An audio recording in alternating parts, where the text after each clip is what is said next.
друзья! Приветствую всех подписчиков моего канала и гостей моего канала я тоже приветствую. Сегодня в этом коротком видео я хочу поделиться с вами рецептом лосось холодного копчения. Я покажу вам, как я солю эту рыбку, ну и как из уже соленого лосося можно приготовить невероятный деликатес холодного копчения.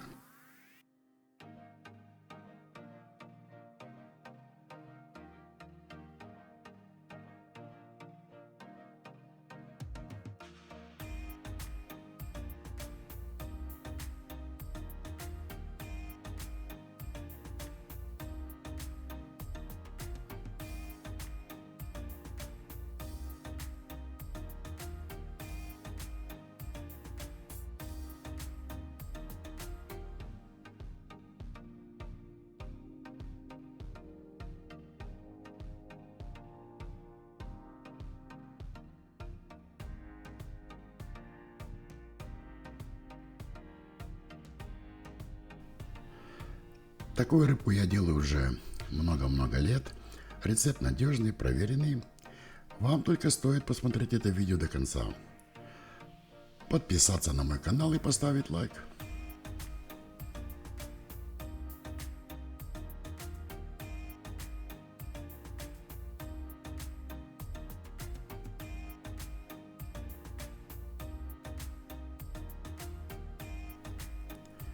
Вот такая прекрасная рыбка оказалась у меня в руках сегодня. Купил я целый лосось в рыбном магазине специализированном. Мне его там разделали идеально, удалили все косточки. И вот таких два филе весом по 1,5 килограмма каждый сейчас я буду солить. Рыбка идеально обработана. И осталось в нее добавить только соль и сахар.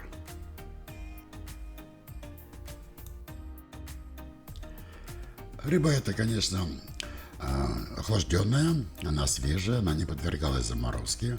Это очень важно, когда мы готовим лосось соленый или малосольный, или холодного, или горячего копчения. Очень важно, чтобы рыба была именно охлажденная.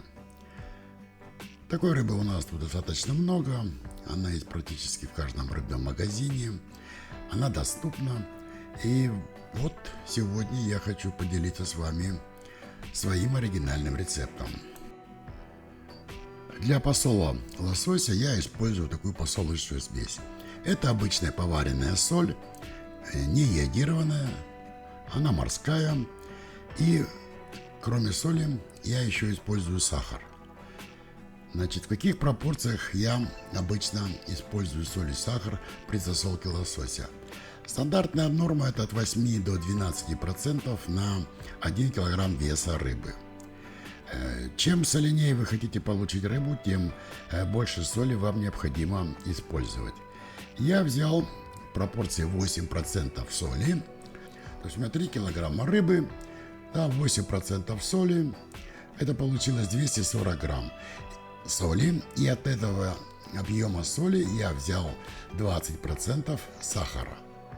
То есть на 240 грамм соли 20% сахара это еще 48 грамм. То есть в итоге у меня получилось где-то 250 грамм соли и у меня получилось 50 грамм сахара. Вот из такого расчета я солю эту рыбу. В принципе, ей достаточно 12 часов для того, чтобы получить уже малосольный вариант. Но поскольку я буду делать рыбу холодного копчения, я взял минимальный порог соли 8%, и я буду просаливать эту рыбу 72 часа.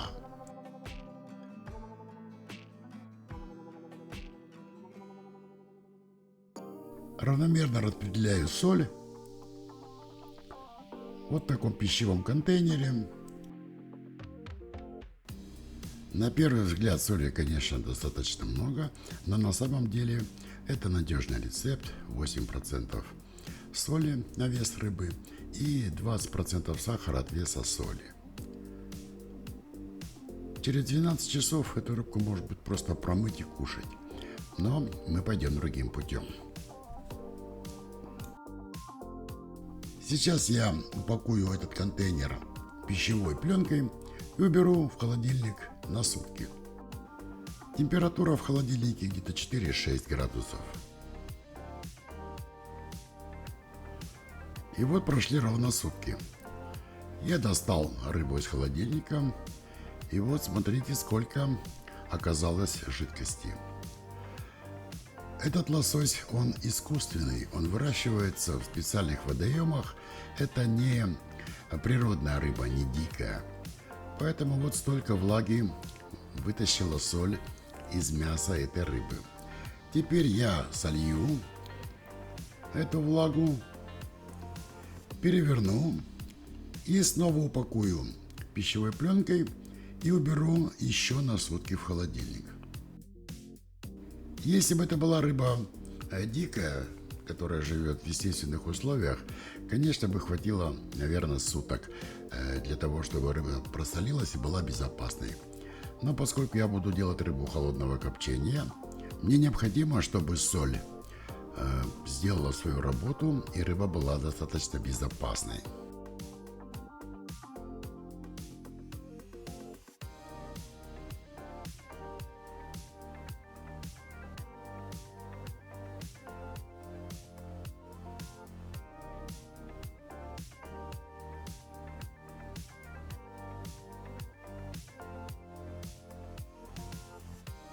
Итак, друзья, прошло еще 48 часов. Я не трогал рыбу, и вот ровно 3 суток она у меня просолилась. Посмотрите, рыба стала такая плотная,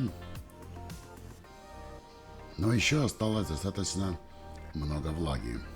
Теперь я солью эту влагу, промою рыбу и поставлю ровно на час ее под проточной водой для того, чтобы она отдала лишнюю соль.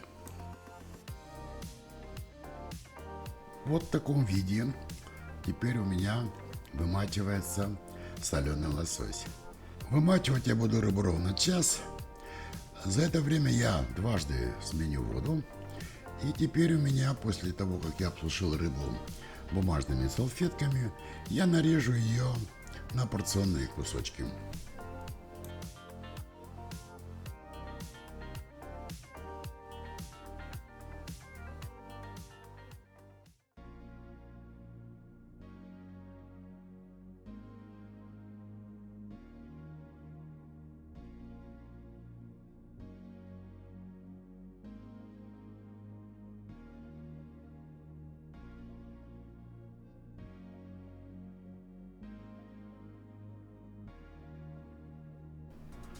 Вот на такие кусочки я порезал лосось, примерно 250-300 грамм.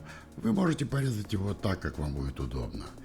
Я буду хранить часть этой рыбы, упаковав в вакуум в холодильник, ну а часть отправлю на холодное копчение.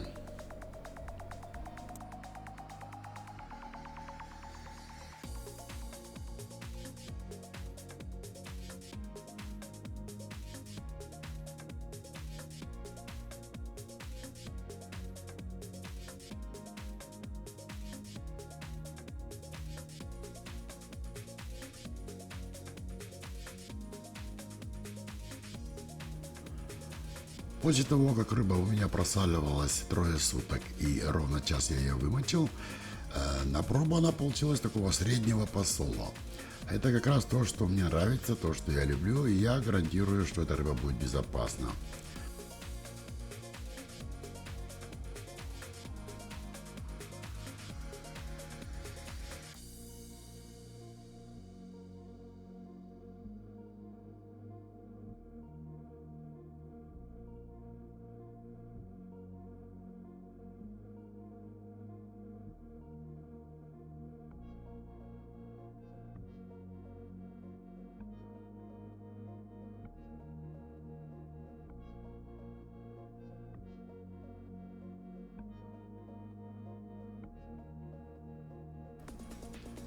Теперь я взял примерно по 300 грамм 4 кусочка и сделаю на них вот такие петельки для того, чтобы подвесить в мою коптилку для холодного копчения.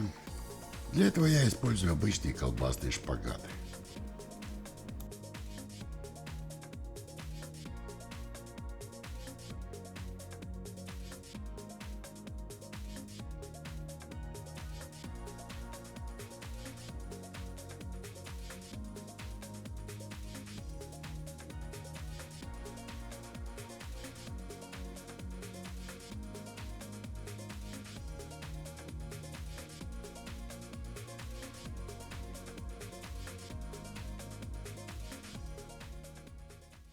Вот в таком виде я упаковал в вакуум ту часть лосося, который будет у меня отправлен в холодильник на хранение.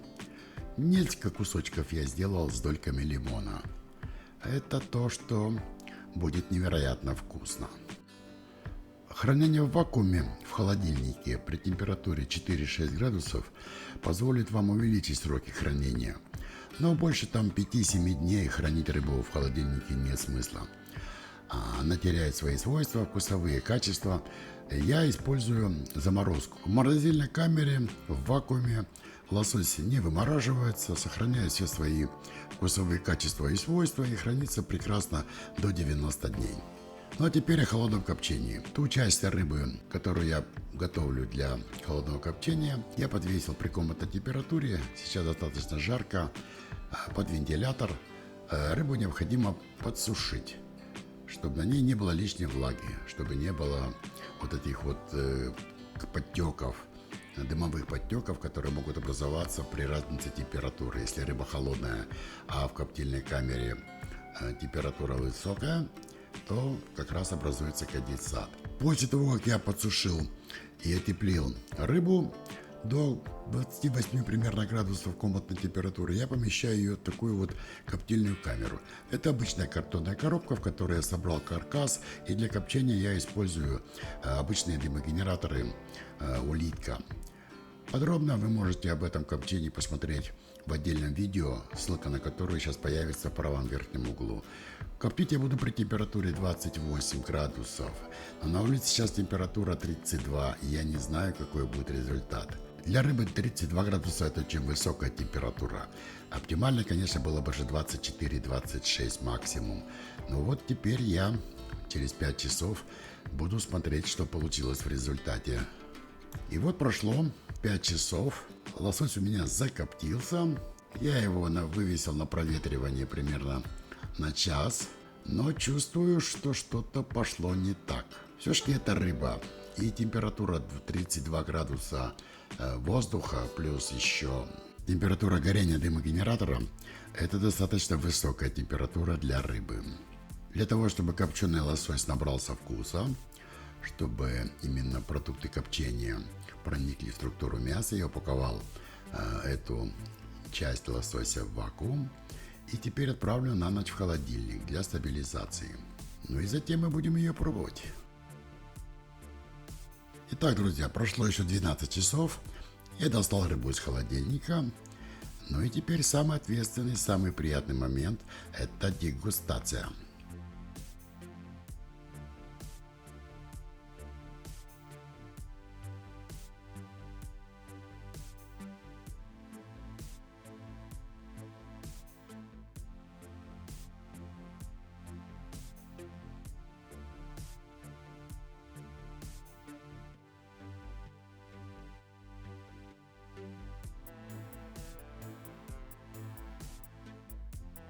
Посмотрите, какая получилась красота. Рыба достаточно жирная, замечательный аппетитный цвет и очень ароматный легкий запах копчения.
Да, именно то, что я и предполагал, оно и случилось.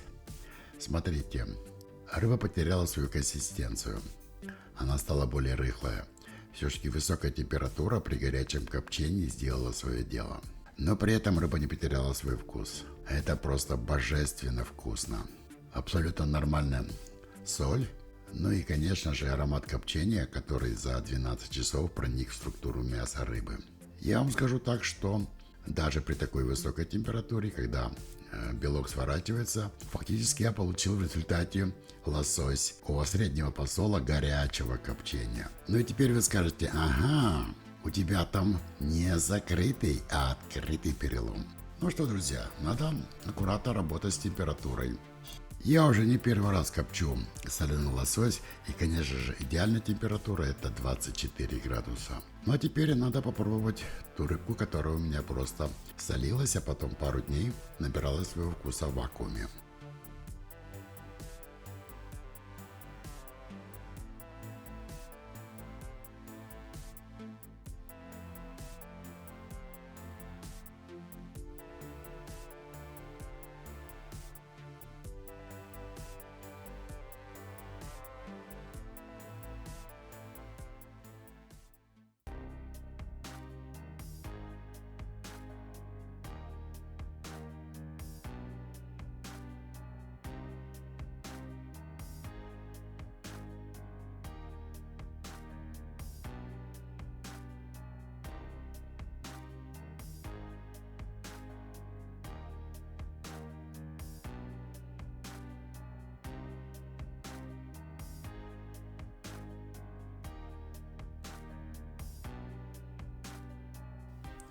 Но с этим вариантом я был уверен, что все будет в порядке. Рыба прекрасной консистенции, плотная, очень приятный такой легкий запах у нее. Рыба не разваливается, сохраняет свою форму. Вот таким образом вы можете получить прекрасный деликатес у себя на кухне. Сложного в этом абсолютно ничего. Хороший кусочек рыбки, немножко соли с сахаром и немножко терпения. Рыбка получается просто великолепная по этому рецепту. Нежная, жирная, средней солености. Ну и на вкус, конечно, эта рыба просто невероятная. Настоящий деликатес своими руками.